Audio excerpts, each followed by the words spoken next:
विवेक हमारे साथ हैं। विवेक, आपसे पहले फिर दालों की ही बात कर लेते हैं, जहां पर पिछले एक महीने में हमने तुअर और उड़द दोनों के ही प्राइसेस बढ़ते हुए देखे हैं। सबसे पहले तो क्या देखते हैं आप रीजंस उसके लिए? Manisha, can you repeat the question? मैं आवाज नहीं सुन पा रहा था। विवेक, मैं जानना चाह रही थी कि जो एक महीने में हमने तुअर उड़द के भाव बढ़ते हुए देखे हैं ऑलमोस्ट बाय 10%, क्या रीजंस देखते हैं आप उसके पीछे? देखिए मनीषा जी, ये तो सरकार को और जो ट्रेडर्स हैं इनको पहले से अनुमान था कि इस जी। बार प्रोटेक्शन कम होगा। हम्म। और ये सरकार को बिल्कुल निश्चित रूप से बिल्कुल आइडिया था, ग्राउंड रियलिटी, कि हमारे यहाँ प्रोडक्शन कम है। और उसका ये परिणाम परिणाम रहा कि 10% से प्राइस बढ़ गए।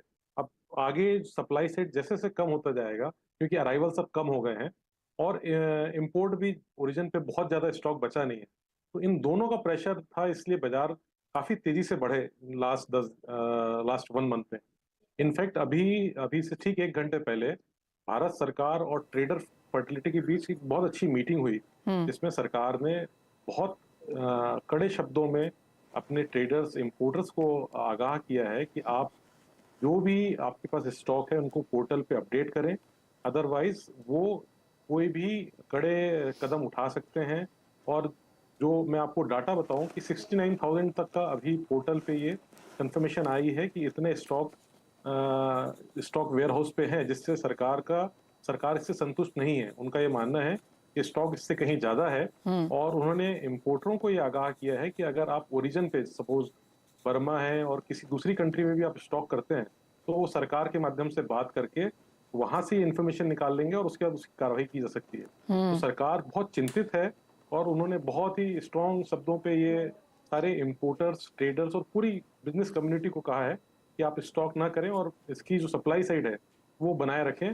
परंतु जो ग्राउंड रियलिटी है कि अगर आपके सप्लाई साइड में प्रोडक्शन कम है, तो वो आपको ये थोड़ी सी चैलेंजेस को फेस करने ही पड़ेंगे। एब्सोल्युटली। लेकिन जैसे आपने कहा कि मीटिंग हो चुकी है, सरकार ने काफी कड़े शब्दों में फिर से यहाँ पर कारोबारियों से बात करी है, और ये पहली बार नहीं है विवेक, हम ऑलरेडी पहले ये समिट में देख भी चुके हैं। काफी कड़े शब्द, एक वार्निंग जैसा भी यहाँ पर दिया गया था, उसके बावजूद भाव बढ़े हैं, क्योंकि जैसे आपने कहा फंडामेंटल तेज है ही। लेकिन अब जिस तरह की यहाँ पर स्थिति है, जैसे आपने भी कहा कि 69,000 टन का हमने स्टॉक अपडेट होता हुआ देखा है, आपको क्या लगता है कितना है ओवरऑल बाजार में, और अब इससे डील करने के लिए क्या ऑप्शंस हैं?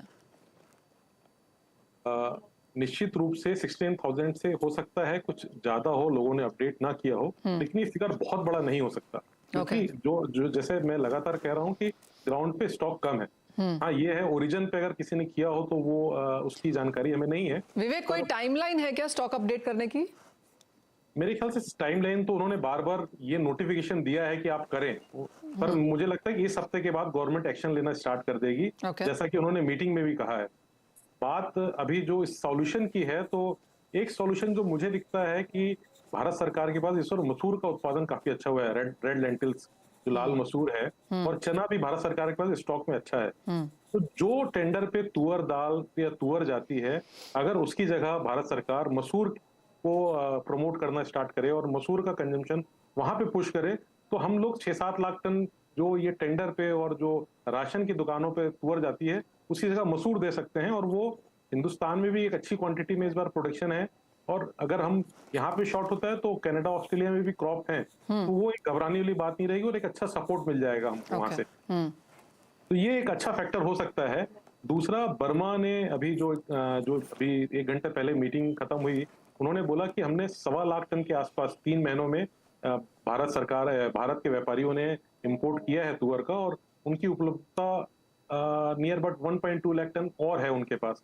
तो आप देखेंगे कि बर्मा में भी बहुत ज्यादा स्टॉक नहीं है और एक गैप है, तो कहीं ना कहीं कंजम्पशन साइड को गवर्नमेंट को डाइवर्ट करना पड़ेगा, जो वो बाकी इकोनॉमिक वीक सेक्शन को और बाकी लोगों को जो टेंडर के थ्रू करती है। तो एक अच्छा ऑप्शन हो सकता है कि आप चना, जो कि सरकार के पास मेरे ख्याल से 25 लाख टन के आसपास चना है, और मसूर भी एक उपलब्धता अच्छी है, तो ये दोनों कमोडिटी अगर हम तुअर की जगह रिप्लेस करें, तो एक अच्छा ऑप्शन सरकार के लिए बन सकता है और वो कंट्रोल कर सकते हैं उस प्राइस को। क्लियरली जैसे आपने कहा कि एक बड़ा एक्शन अगले हफ्ते आ सकता है। 69,000 स्टॉक का अपडेट अब तक यहां पर कारोबारियों ने पोर्टल पे किया है और सरकार को लगता है कि ये कम है, बाजार में ज्यादा यहां पर डाले हैं। इंपोर्टर्स को भी यहां पर हिदायतें दी गई हैं। सब कुछ यहां पर है और विवेक आपने यहां पर ऑप्शंस भी दिए कि किस तरह से बाजार फिलहाल इसको टैकल कर सकता है कि मसूर और चने की उत्पादन या अवेलेबिलिटी हमारे पास ज्यादा है। At a worst case scenario अगर ये माने भी कि दालों का और अपडेट नहीं होता, प्राइसेस करंट लेवल पे ही रहते हैं, आपको क्या लगता है सरकार के पास क्या ऑप्शंस हैं फिर अगले हफ्ते अगर उन्हें कोई कदम उठाना ही पड़े तो? देखिए, सरकार निश्चित रूप से स्टॉक लिमिट ला सकती है, जो पिछले बार जिन्होंने सेम किया था। ये रूट किया था, और हो सकता है इस बार वो इंपोर्टर्स को भी शामिल कर ले स्टॉक लिमिट पे। दूसरा ये कर सकती है कि जब आप इंपोर्ट करते हैं तो आपको लिक्विडेट करने के लिए जो टाइम है, वो टाइम लिमिट भी ला सकती है कि 2-3 महीने की जगह आप 1 महीने या 1.5 महीने में माल को लिक्विडेट करें, ताकि माल का इनफ्लो बना रहे। इसके अलावा सरकार के पास मुझे नहीं लगता कि कोई दूसरा बड़ा तरीका है जिससे वो प्राइस को कंट्रोल करे। लेकिन एक अच्छी चीज जो है, जो मसूर दाल और चना जिसका उत्पादन काफी अच्छा है, वो हमको एक बहुत अच्छा सपोर्ट दे सकते हैं, और सरकार मेरे ख्याल से आज नहीं तो कल उस पर जरूर विचार करेगी। तो ये तो बात हुई दालों की, जहां पर एक्शन भरपूर है, भावों में तेजी भी है और अगले हफ्ते का भी यहां पर इंतजार करना होगा और देखना होगा कि कारोबारी कैसे इसको रिएक्ट करते हैं। शुक्रिया विवेक साथ जुड़ने के लिए। बात अब यहां पर गेहूं की कर लेते हैं क्योंकि यहां पर भी काफी गहमा गहमी है। रवि, आप मेरी आवाज अगर सुन सकते हैं तो आपसे यही जानना चाहेंगे कि एज ऑफ नाउ किस तरह की फसल की एक्सपेक्टेशन है, क्योंकि आवक तो शुरू हो गई है लेकिन क्वालिटी को लेकर चिंताएं हैं। Thank you Manisha having me on the show. जहां तक इस साल का प्रोडक्शन है, जो अनुमान जो रफ एस्टिमेट अभी चल रहा है, इट्स एक्सपेक्टेड कि अराउंड 109 मिलियन टन के आसपास का हमारा अनुमान है। आई थिंक सरकार is also looking at around 111। तो जो एंड जैसे ही आज even government has come out and said कि they are expecting 1 million ton का losses is what they are expecting, which is बहुत मुश्किल है इतनी जल्दी अनुमान लगाना कि कितना लॉस हुआ है।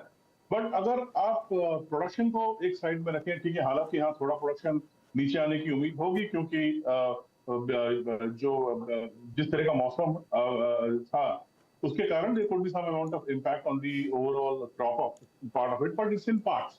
Now very important part ये है कि आप एक तरफ प्रोडक्शन को देखते हैं तो दूसरी तरफ कंजम्पशन को देखिए कि आप ये देखें कि कंजम्पशन आज की तारीख में जो हमने अनुमान लगाया है, ठीक है, हमने काफी एग्जॉस्टिव तरीके से अनुमान लगाया है, वो 91.5 मिलियन टन का पूरा कंजम्पशन है इंडिया का फॉर नेक्स्ट 12 मंथ्स।